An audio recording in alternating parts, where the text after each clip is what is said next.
یہ سیفی برادران جن کی بڑی بڑی سفید پگڑیاں ہیں، یہ ہمارے مسلمان بھائی ہیں، لیکن شیطان نے ان کو بہکا دیا ہے۔ ذکر کا یہ طریقہ جو ہے یہ بدعت ہے، نبی علیہ الصلاۃ والسلام اور صحابہ کرام سے ثابت نہیں ہے۔ مسنون جو اذکار اور وظائف ہیں وہی کرنے چاہیے۔ اور دوسری بات، اسلام جو ہے وہ دین متانت ہے۔ اسلام نے ہمیں کوئی ایسی عبادت نہیں دی کہ جس میں رقص ہو، اچھلنا کودنا ہو، جلیاں ہوں، لوٹ پوٹ ہونا ہو۔ اسلام کی تمام عبادات جو ہیں وہ بڑی باوقار ہیں، جیسے قیام ہے، اللہ تعالیٰ کے سامنے ہاتھ باندھ کے کھڑے ہونا، رکوع کرنا، سجود کرنا، بیٹھ کر اللہ تعالیٰ کو یاد کرنا۔ مالی عبادات اسلام کی بڑی پیاری اور خوبصورت ہے، بدنی عبادات، قولی عبادات۔ تو یہ جو صوفیوں کے طریقے ہیں، ما انزل اللہ بہا من سلطان، اللہ تعالیٰ نے اس کی کوئی دلیل جو ہے وہ آسمان سے نازل نہیں کی، بلکہ ایسے جو طریقے ہیں وہ آپ کو یہود و نصارہ کے اندر نظر آئیں گے۔ یہود و نصارہ وہ اس طرح کی جلیاں ڈالتے ہیں، اور صوفیت کے رستے یہ طریقے اسلام کے اندر داخل ہوئے ہیں۔ ہمارے پیارے نبی صلی اللہ علیہ وسلم نے ہمیں ایسا کوئی طریقہ نہیں دیا۔ یہودی جو ہیں وہ دیوار گریا کے سامنے کھڑے ہو کر اسی طرح اجتماعی طور پر وہ ذکر کرتے ہیں۔ ہمارے جو ترکی میں رہنے والے مسلمان ہیں وہ بھی اس طرح کے ذکر کرتے ہیں، مساجد کے اندر دف بجانا اور مساجد کے اندر اجتماعی طور پہ اچھلنا کودنا، یہ ساری چیزیں دین کے اندر بدعات ہیں۔ کل بدعت ضلالہ۔ اب آپ دیکھیں، لوگ ڈھول کی تاب پر اچھلتے کودتے اور اس کو عبادت سمجھتے ہیں، نمازیں نہیں پڑھتے، نماز کے قریب نہیں جاتے، اور اچھلنا کودنا۔ اسی طرح ہمارے ہاں بعض جو لوگ ہیں وہ اللہ ہو یہ ہو کوئی ذکر نہیں ہے، یہ جہالت ہے۔ عربی زبان کے اندر جب آپ متحرک ہا پر وقف کریں گے تو اللہ پڑھیں گے، وقف کی صورت میں ہو نہیں پڑھا جاتا۔ اور اسی طرح ہی ہو یا با ہو، سلطان با ہو، وہ سلطان صاحب تو درویش آدمی تھے، لیکن یہ با ہو کوئی ذکر نہیں ہے، نہ ہو کوئی ذکر ہے، نہ اللہ ہو کی ضرب مارنا یہ کوئی ذکر ہے۔ نبی علیہ السلام نے فرمایا ہے اللہ تعالیٰ کو 4 کلمات سے سب سے بڑھ کر محبت ہے، اللہ کو 4 کلمے بڑی پسند ہے، سبحان اللہ والحمد للہ ولا الہ الا اللہ واللہ اکبر۔ تو پیارے نبی کے بتائے ہوئے اذکار نہیں کرتے، صوفیوں کے جو بناوٹی اذکار ہیں ان کو اختیار کرتے۔ کسی کو جھک کر سلام کرنا جائز نہیں ہے۔ اسلام کے اندر یہ بات یاد رکھ لو، جتنی رحمانی، کمہار کی، انصاری کی، ملک کی، تیلی کی، موچی کی، نائی کی عزت ہے، اتنی ہی ایک سید کی عزت ہے۔ سید کا کوئی عزت کا الگ پروٹوکول اسلام میں نہیں ہے، یہ جنہوں نے بنایا ہے بالکل غلط ہے۔ ایسا سید جس کے پاس عورتیں بھی جاتی ہیں، موجودہ دور میں یہ دم کا جو محکمہ ہے حرام کمانے والا محکمہ ہے، زنا والا محکمہ ہے۔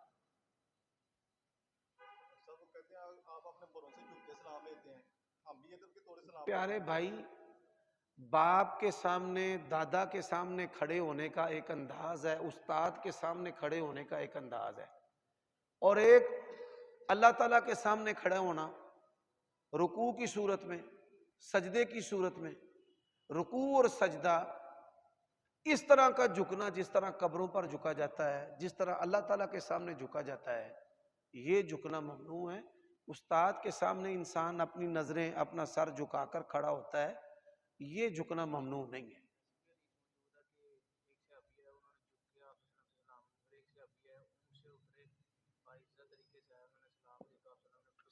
ایک بات یاد رکھیں، ایسے سلام لینا یہ جائز نہیں ہے۔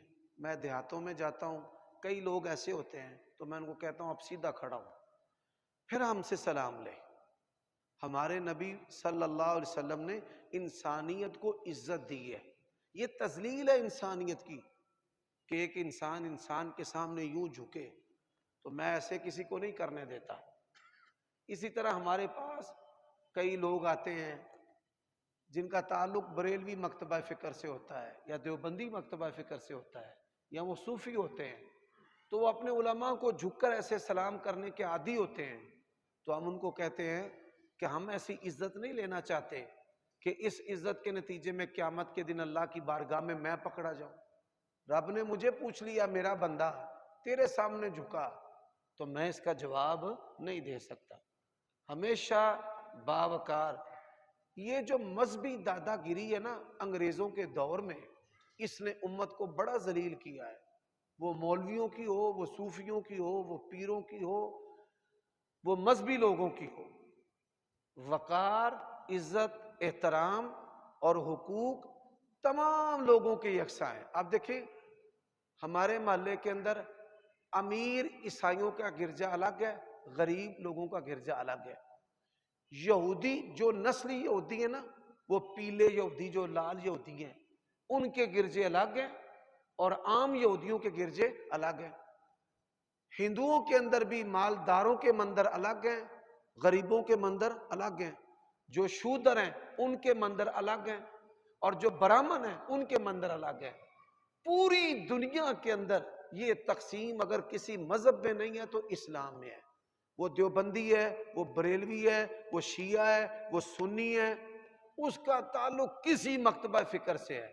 وہ شاہ عبداللہ ہے، وہ بادشاہ ہے، ایک ہی صف میں کھڑے ہو گئے محمود و ایاز، نہ کوئی بندہ رہا نہ کوئی بندہ نواز۔ یہ بھی اسلام کی سچائی کی دلیل ہے۔ اب یہ انگریزوں نے ہمارا بیڑا غرق کیا ہے۔ اس نے کیا کر دیا، مسجد تے مسلمانہ دی ہوندی ہے، اللہ دی ہوندی ہے۔